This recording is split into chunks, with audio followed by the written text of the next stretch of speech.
right, what's up, everybody? Welcome into this new presentation of the Phoenix Rising podcast. We're going to start one here with you on the local channels of Phoenix Rising. Ryan Sykora, Kevin Kardasz. We do the radio stuff here for Phoenix Rising Football Club. So excited to have this new opportunity, this new venture in behind the club. We're going to peel back the curtain, take a look at not only the players, not only the coaches, but people that make this organization go. Kevin, it's a really fun chance for you and I to bring a new image to what Phoenix Rising is as a football club. And listen, that's what it's all about. It's all about having fun, peeling back the curtain, like you said. But once or twice a month, just sitting down. It doesn't always have to be a coach. It doesn't always have to be a player. It can be just people involved with the organization who make the Phoenix Rising as good as they are year in and year out, and bringing the people behind the scenes to life through our voice. Yeah, 30 to 40 minutes. Again, we're going to hope for twice a month or so, something like that. We'll do some coaches. We'll get some players in here to have conversations with us. We'll probably even talk to some backroom staff here and there if we run out of ideas, dare I say. But I'd say that today is likely the opposite of backroom staff. We have the front man, the new head coach of the Phoenix Rising. That being 44-year-old Pa-Modou Kah, who has arrived to Phoenix back in November, has had a long offseason to get going, finally got to Phoenix as the new year has begun. Kev, it's going to be a nice chat with him, and there's been a lot going on around this club. Lots of players retained, a couple of new players in as preseason starts here in this third week of January. Listen, Pa got hired a little earlier than a lot of USL Championship head coaches do. He was at Charlotte, lost that playoff series, comes right over to Phoenix Rising, and he has had a ton of time to not only flesh out his idea, but the roster. We've retained 13 players, and he's brought in a few more who he has direct connections with his time in MLS Next Pro and bouncing around up in Canada. Lots of stuff to talk about with him. We'll talk to him about that, as well as him as a person, his background as a player, his background and his coaching career so far. So we're here now joined by Coach Pa-Modou Kah, Phoenix Rising's new head coach. Yes. For this 2025 season, 9th season as Phoenix Rising, 12th season overall. And Coach Kah, I guess we'll start. You've been here for about a week, and you've kind of gotten your feet wet and figured out what Phoenix is. What's been your favorite part so far about being in the city? I mean, so far it's been the drive, because it's a beautiful scenery when you get to drive, see the mountain that is surrounded by the city, as well as just getting around, get to understand where we live and the parts that you can get to. And obviously being around the youth last weekend was great. You know, you get to see young players because we didn't start yet. So for me and my staff, it was very important for us to get around the players and make them understand that we are here and we not only focus on the first team. Obviously, that's the biggest thing. We focus on the first team, but also we want to include the youth as well so they understand that they have a pathway. And then with Phoenix specifically, you move across the country. You come from MLS to go down and be a head coach at the USL Championship level. Go down. Okay. You move across to come be a head coach at the USL Championship level. There have been coaches at this level, at the USL Championship level in the past, that have felt that the best pathway for them to advance in their career is to do the opposite of what you just did and go from being a USL head coach to an MLS assistant coach. So what went through your thought process of making the move from MLS assistant under Dean Smith at Charlotte to now being in charge of your own group here in Phoenix? Because I always wanted to be a head coach, and for me it's all about opportunities to showcase what I can do. And when I interviewed for this job, I felt that the people saw me and I saw them, and we aligned, you know, in our thought process of what we want a club to be. And for me, it's not always about whether it's MLS or it's where. It's about finding a match that suits you and suits the club, where you guys are aligned, when you guys can work together and create something. Because this game has given me a lot, almost everything I have. You know, I've been playing it for 20 years and been part of it for 36 years. So for me, it's just about getting an opportunity to showcase what I can do. And for me, it doesn't matter whether it's in MLS or USL. You know, it's about the opportunity to create something unique, and I had that opportunity here given by Pablo, Brandon, and Bobby. And for me, Phoenix Rising is a club that also is an ambitious club, that you also see people go from here and go to other places. So why wouldn't I take that opportunity, given that I want to be a head coach and this is what I want to do? So for me, it's not a step down, but a step up for me. You often talked about in your preseason stuff so far about wanting to turn home field into a fortress. That was a big thing that you talked about. And you said it, the fan base here is extremely ambitious. This is a club that has high aspirations every year. They won a title just a year ago. Mm-hmm. How do you want to merge your ambition with the fan base's ambition and bring it together in one whole big idea? Well, because it's got to be holistic and it's got to be something that we aligned and we have transparency about it, because I think it's nothing wrong if you're ambitious to say you want to do something. Do you know whether it will happen? We don't know. But at least we want to win. So there's nothing wrong saying you want to win. I don't care what people are going to say at the end of the season, what happened. No, it's a progress to win. And winning is only reserved for very few. You know, so if you want to be in the category, you have to have ambition. And the fans have ambition. The fans want to see the club progress. The owners want to see the club progress. The community want to see the club progress. I want to see the club progress because I think it's a great club to be part of. And to have a fan base that we have, I'm looking for us to sell out every home game. When you get 10,000 people in it, like in this stadium, and the Bandidos is getting ruckus and we get everybody going. That's what football is about. Football is about the fans, and that's what we're here. We're here to entertain. And that's winning to you as well, right? Because obviously, and you've spoken about this in the past, winning, and it's a results-based, industry, especially at the professional level. But winning to you is more than just the results. It's the people, it's the environment, it's the... No, it's that you can't, because winning, a lot of people think about winning at the weekend. But winning don't care about you. Winning don't care about you. You can be the most prepared team and you go into a game and then you lose. That's just what it is. It doesn't care about you, but you must care about the process, because the outcome is out of your reach. But you can control the process to get to the outcome that you want to get. And the outcome that you want to get is different. For me, the outcome I want to get is inspiring people, bringing people, making a change, because that's what this game is about. There's 3 things in life that I know that regardless of what you do, we all have that in common. Regardless your background, regardless where you are.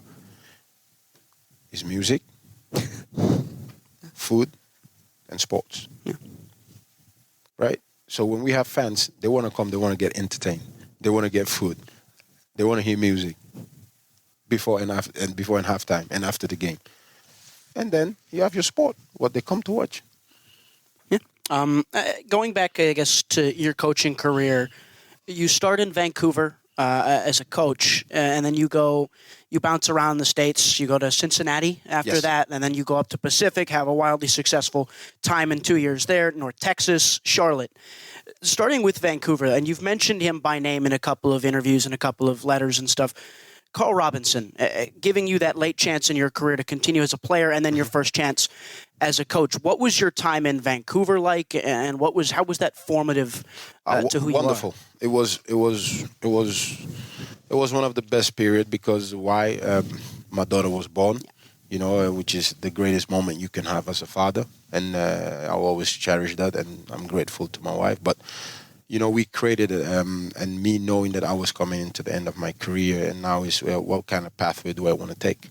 Because I knew for myself, all right, there was not many minorities that were coaches. Sure. That's just the reality of it. There's no hocus pocus. That's just the reality of it. And why that is, it can be multiple things, right? One of them for me, I always say, is about opportunities. And then the secondly is when you give it the opportunity, take it, right? And start new, start fresh. I don't look at my footballing background and say I deserve to be there, right? As soon as I finished, my career as a soccer player was done, right? I don't look at it to get advantage. I look at the fresh start that he gave me. He saw something in me to say, I want to give him an opportunity, and that I will forever be grateful, because that's all I needed, and that's what many other people need. To be wireless, to have a success, or to at least be a coach. Is somebody going, you know what, I want to give him an opportunity. Not look at him and say, he's from this, he's from that. No, just look at it and go, you know what, I want to give or provide an opportunity for somebody like him. You talk about providing opportunities. When you were coaching over in the Canadian Premier League, you often talked about wanting to develop the players at the top flight because the World Cup was going to come there. In 2026, Canada, Mexico, USA, we're all going to have the World Cup here. Yeah. Do you feel like that's changed a little bit for you as you've grown up the ladder, or is it still about developing the nation's players to get them to that stage? For me, it's about that, because once you develop your domestic players. If you look at every league around the world, right, and you look at teams that have won World Cups, they've developed their own players. So why shouldn't we want to develop our own players? I mean, isn't that the beauty of playing the game? Isn't the beauty of part of being the game? Like seeing players that you've been part of their journey, help them grow and help them become the player they desire to be. You know, for me, that's the biggest thing. That's why I always tell a player, if you come to me and I help you, the only thing I want from you is a signed jersey and 4 tickets, because then I can take my wife and my 2 daughters and come watch. That's the only thing and that's why the sport is so it's beauty. And I had that this winter when I went to see Afonso and visited him, right? And then that is the beauty, right? And he's one of the best players we have in North America. Alfonso being Alfonso Davies.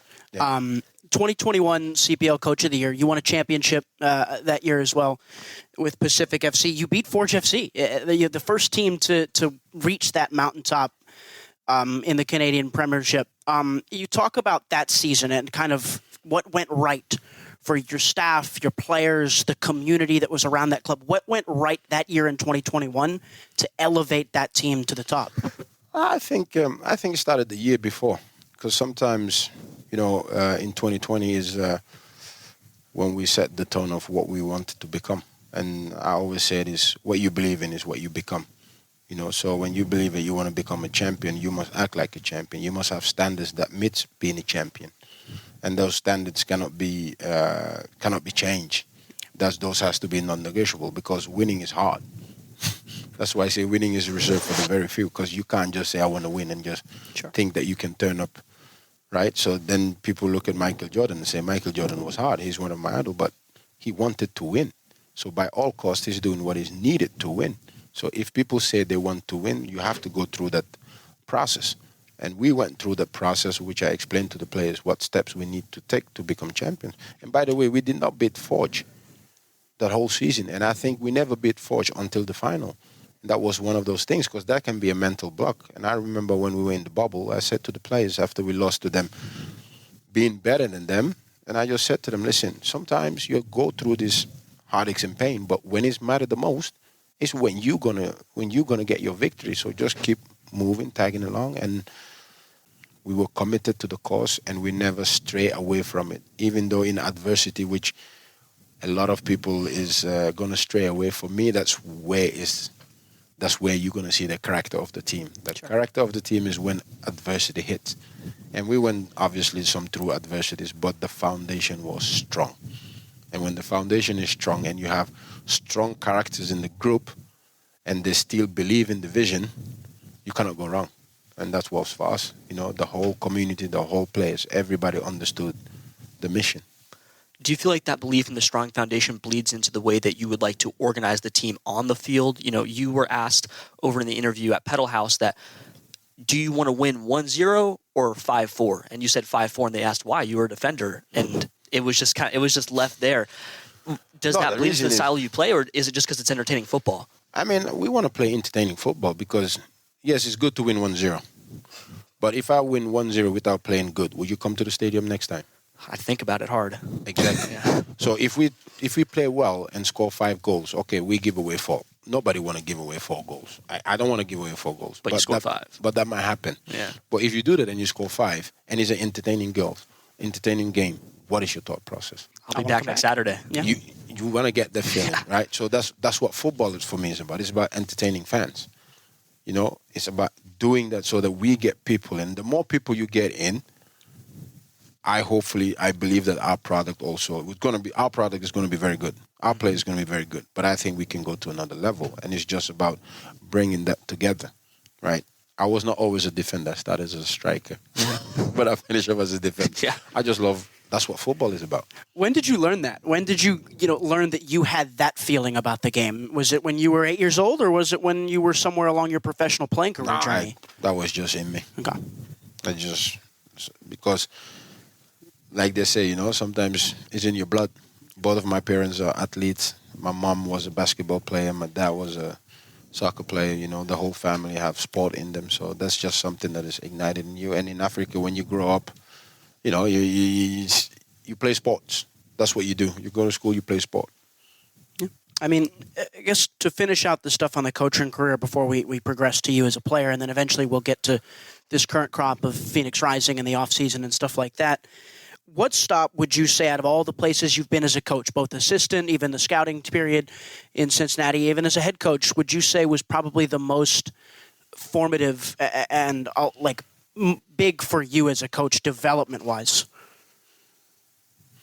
Obviously, the Pacific one, because you always have an idea of how you want to coach, how you want to be, and then bringing that out to frustration and seeing it come alive, I think was very formative of who I wanted to be as a coach. Because that's why the first one, when you get your first head coaching job, you always think, all right, what are the things I need to do, right? Is it going to help? And then is it how are the players going to take it? How are the staff going to take it? How is the community going to feel about it? So you'd have all of those things, but I think staying true to yourself and being who you are. And me, I'm a guy that I believe in myself. I'm a guy that likes to show empathy to the people that I work with. Be there for them when they need, and also with the players. So I'm not this coach that's going to put himself here and then the rest here. For me, I'm equal to everybody that I'm working with, right? I just have a title, but I'm a human being. Yeah, as is everybody. So you move over. We'll move over to the playing career. Sure, I'm fine with that. Are you fine with that, Coach? Sure. No worries. You start at Vålerenga. Yeah. 98, 94 appearances, 9 goals in a Norwegian Cup. Yeah. How did that form? That's where it begins. That's your professional career. What did that leave with you? Because then after that, we have a long list of teams. You go all over the place, extremely seasoned professional, but it all starts with Vålerenga. It actually started with Scheid, because that's when I came to Norway as 8 years old. That was the club that my father played for, so that's the club that I first got there. And it was a formative years playing there. And Vålerenga obviously opened the door, and it was a funny situation because my best friend was playing.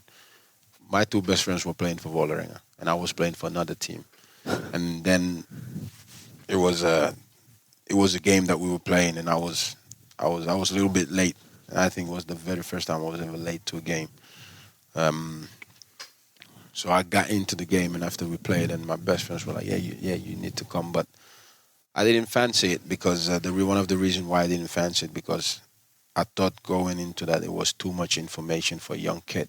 And for me, I just wanted to enjoy football. I was not somebody that was really that was able to sit and feed in all those information, I'll be honest with you. But when I went to Vålerenga and obviously training and playing with them, you do train in a higher level. You meet better players in the youth academy. So for me, it was. And I remember meeting my Italian coach for the first time, and he told me, "You play for me, I'll make sure that you go to the first team." And I was thinking, yeah, right. At the age of 16, how you're not thinking further, But he saw something in me to able to push me. And I will forever be grateful because, again, we talk about opportunities, right? You meet the right coach and he provide guidance. And now, and the crazy part is after the year 16, I went up. Guidance, but also the confidence to instill in you. Something that stood out to me was you've been quoted as saying with the Vålerenga move to AIK, you wanted to go to Sweden because you saw that the top leagues were looking just a little more at Sweden than they were the Norwegian flight. So that's not just the guidance that they gave you, but also the confidence and the ability that you have, I think, as an individual to think critically about, hey, where do you want to be in your career long term? I need to be here to get to my ultimate end goal. No, absolutely. For me, because a lot of Norwegian players at the time were always looking to England, and I was fortunate enough to go on a trial at Manchester United. To open my eyes, see what is it to be in a true professional environment, as well as being in a big club. Yeah. Because United is one of the greatest club around the world with their brand and everything. And me being a Liverpool fan, it's so different. But to go and see in the kitchen of what Manchester United was at that time with the players that they have, the likes of Beckham, Paul Scholes, Roy Keanes, the Andy Coles of this world, to able to be in there and as a young kid, steal those information, as I like to say, be a sponge. And I would have loved to play England, but for me, I was more interested in places like Holland, just because of the way the game was played there. Because for me, the English football was very physical at the time I was growing up. But for me, I didn't shy away from the physical side, but I just wanted to see more of the details, what made the Dutch players so good, in that league and how they produce players. And to be able to go to Sweden knowing that, the chances can be bigger to be able to go on that side, because a lot of other Swedish players, Danish players were going a lot to Holland. So. And not only did you get to Holland, but you spent, Kevin, a long time in Holland. 189 appearances over in Holland. You made it there, and that's where you started playing in defense as well, right? Yes. So the story is very funny. I'm a midfield by trade. National team, I'm a center back. Okay.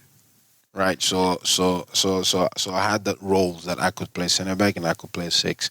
So in the beginning in Holland, it was like, which position do you prefer? I'm like, listen, it doesn't care me. I just want to play. I want to be on the pitch. And the coach said, right, we know you can play 6, but we want to see you as a center back, because the guy that I was playing with, Mike Leipers, was not the quickest. So I end up settling for center back. But originally I was a 6 and a center back. And you took that all the way through, seemingly to the end of your playing career. You ended as a center back as well. Because I didn't want to run anymore. You didn't want to run, yeah. I just want to have the game in front of me. Fair enough. That's, you know what? I'm like, nah. I'm like, let me just sit here, control the game from behind, and just see the game, get a broader picture of how the games look. And I know you said that you sort of, when you were done playing, you had left the playing career to the left, and now it was just time to go, and you were a coach. Yeah. But do you ever think about how the view of the game changed for you as you switched to a full-time center back? You mentioned seeing more of the game all the way through. Did that ever affect the way that you've coached over time, or is it still just absolutely. No, because I always say this, like, when you're young and you're playing, right? You're not saying, because the Dutch philosophy teach you how to utilize spaces. And for me, I'm crazy about spaces, and I'm crazy about the little details, right? The right pass on the right foot, like on a half turn, where is he receiving the ball? What is the detail of the passing? Because for me, I always say, a pass tells a story to the receiver, right? So for me, is that having that mindset of, why are you doing it? So that little details was so impressive for me, and learning that, and that changed my whole holistic of how thinking of football. Yeah, like when I went there, and this is me at 24, in Norway, yes. You play the physical side, you learn about that. That's not a problem. But the technical side, the movement on and off the ball, how to create space, all of that in Holland was just magnificent. And the time I was there, obviously also was great players, right? You have the likes of Zlatan, you have the likes of Klaas-Jan Huntelaar. So you get to play also against these players, Wesley Sneijder, Robin van Persie, all of these players. So the Dutch league was very strong, and that gave me the foundation. And as I grew up and started also playing at the back, and you see more and more things, and you're more and more able to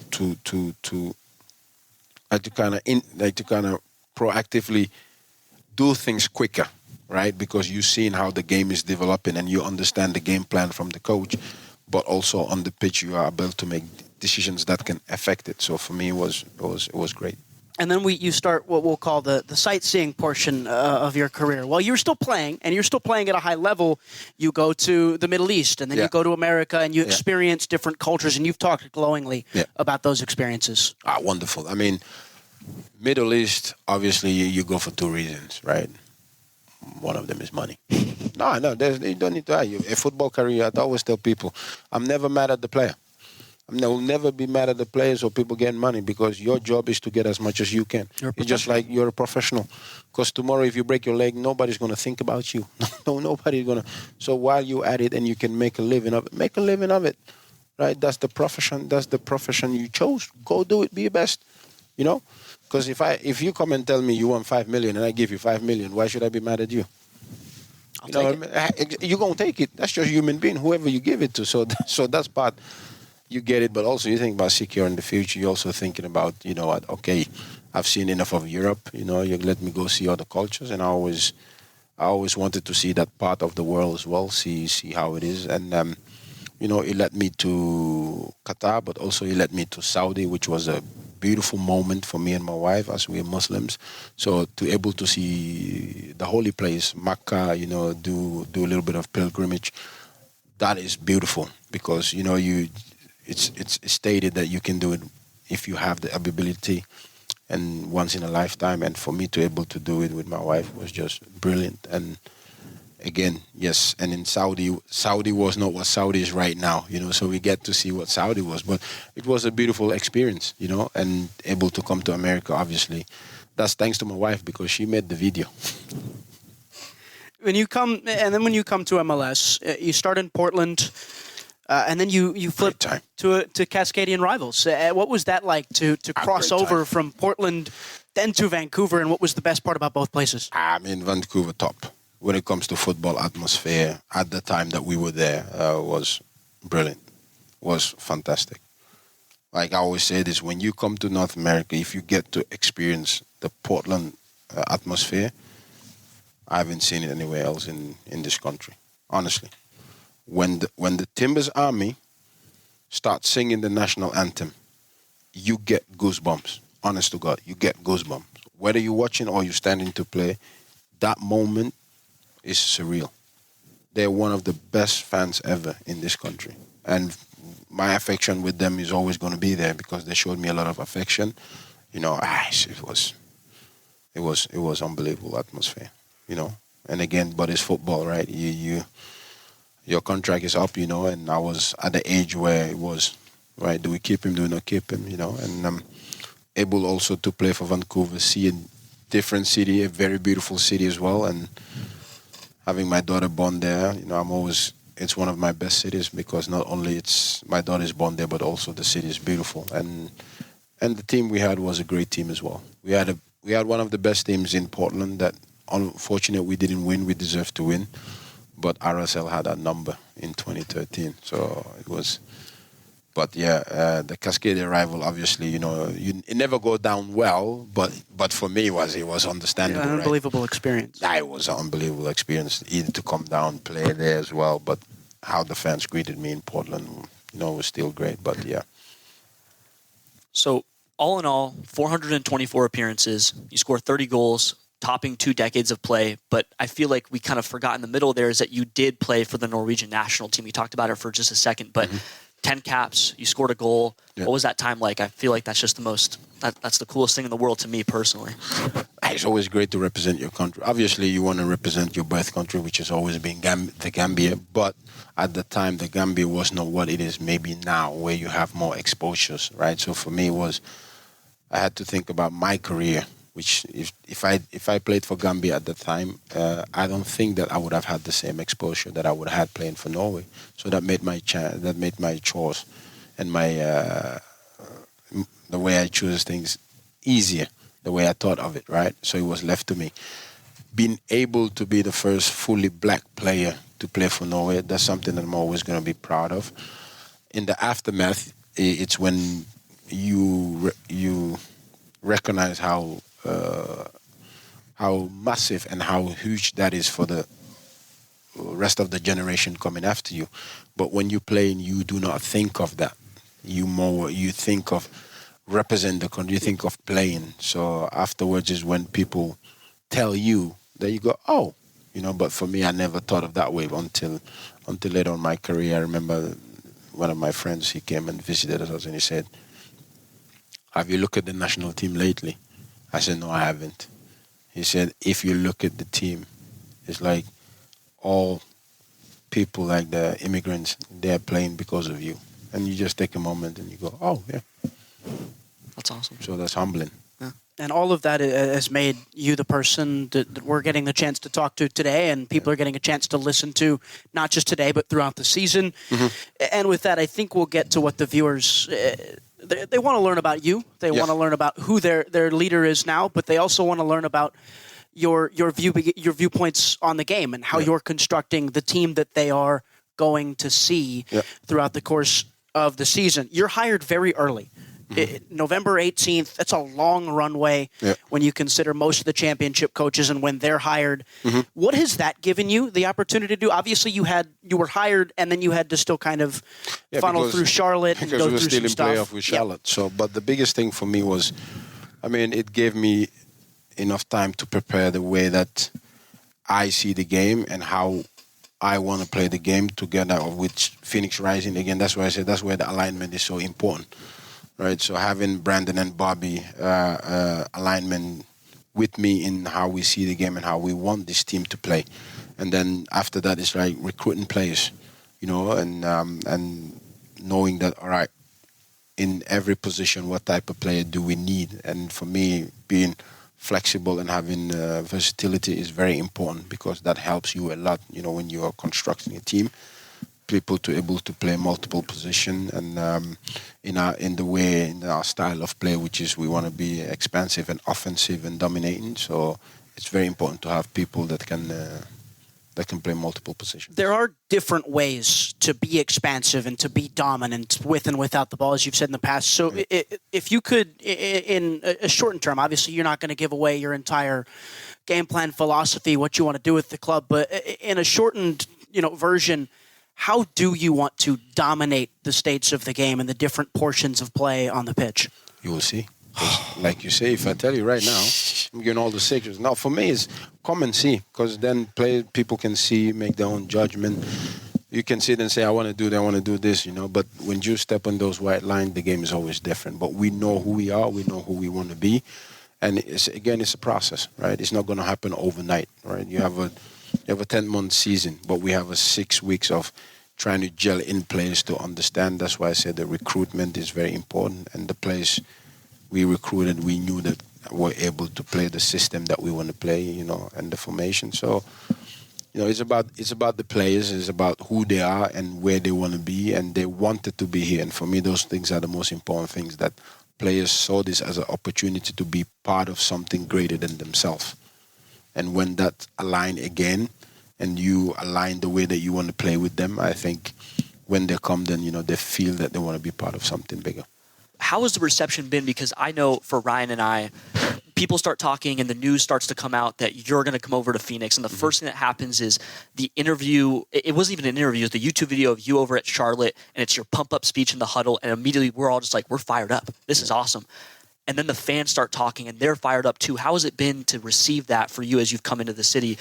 Everybody's excited to have you here. Well, again, I am super excited to be here because, like I said, this is an ambition club. This is a club with ambition. This is a club that fans base always looking to want to win. Always looking to play good football and had success with it. So come with success also, comes also with critics. So the expectation becomes bigger. So for me, I have to deal with it. But I am super excited because I always believe that when you are yourself and being authentic to who you are, it's you will connect with people. And for me, the biggest thing is connecting with people because that's what this game is about.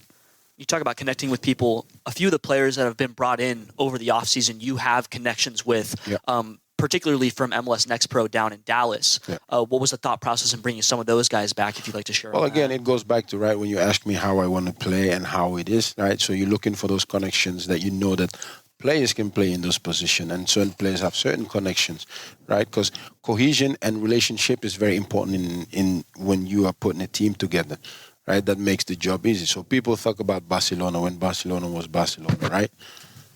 But 9 or 11 of them played together since they were this little. So they had that cohesion and they had that understanding.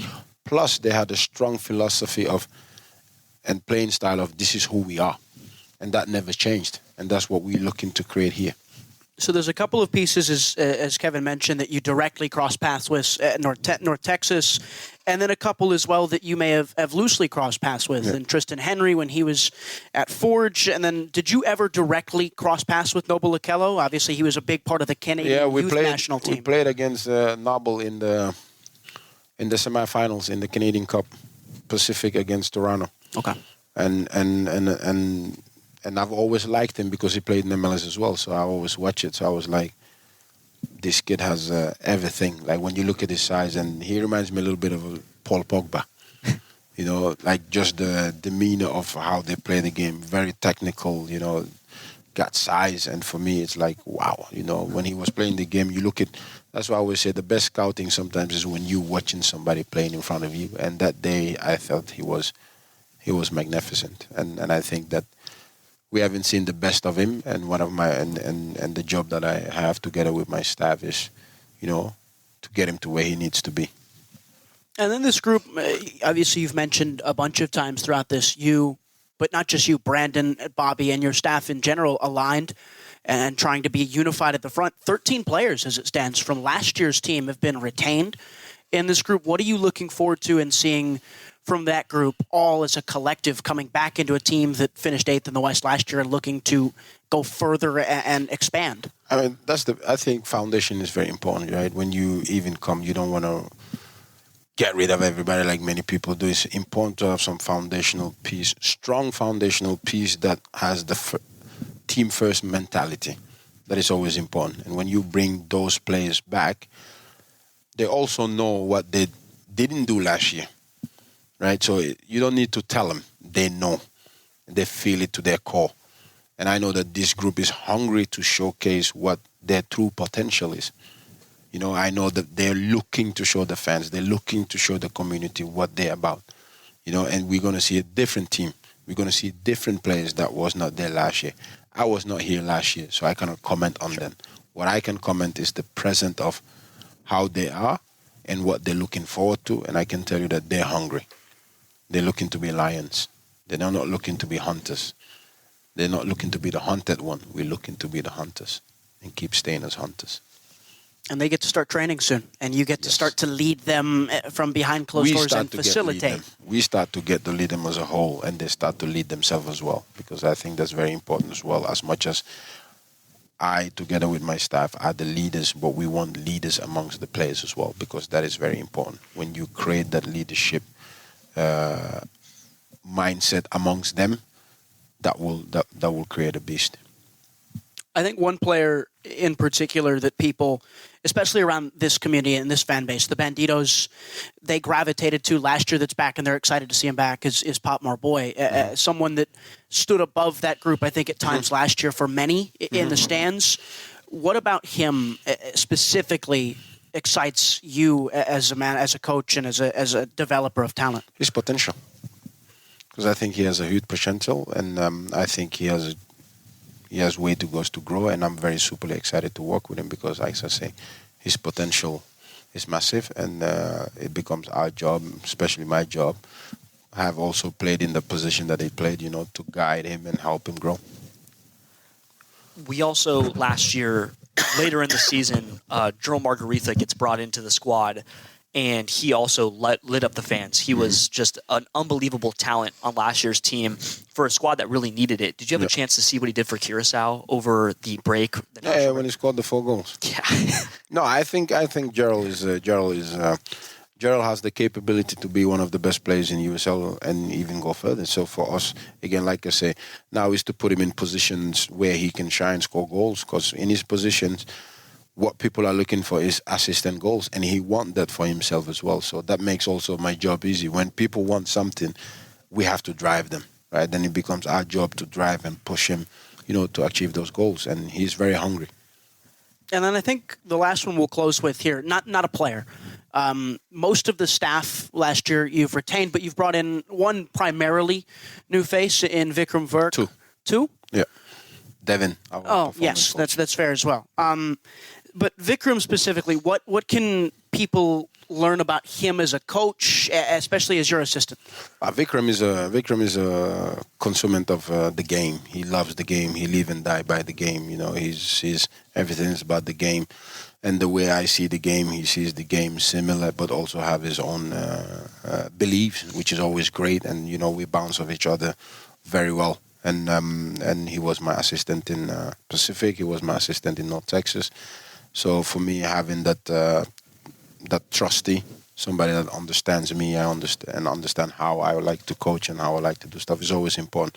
But also, I'm very excited to be able to see what Daniel King can do, being a former player as well. I'm seeing similarities between me and him. Retrying, becoming a head coach. So I'm very much also excited to see what he's going to bring to the table, which is going to be a lot.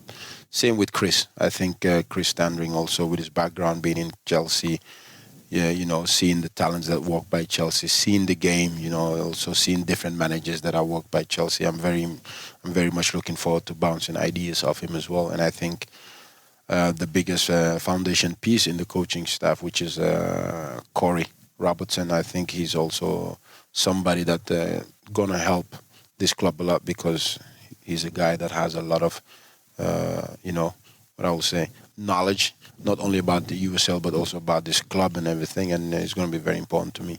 And I brought Devin from Charlotte as a performance coach, because we see eye to eye in how we want to develop players, but also put players in their best physical form, to able to perform game in, game out. So those things were important. Like it's a group that is very ambitious, which also going to bring, that's going to bring that over to the players, which is very important for me as well.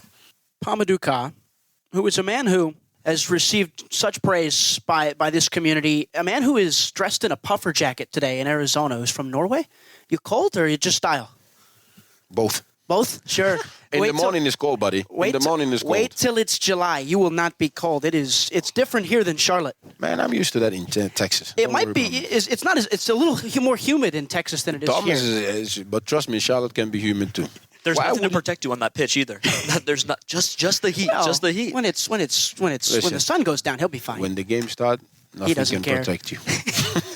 It's you versus the game and the sun.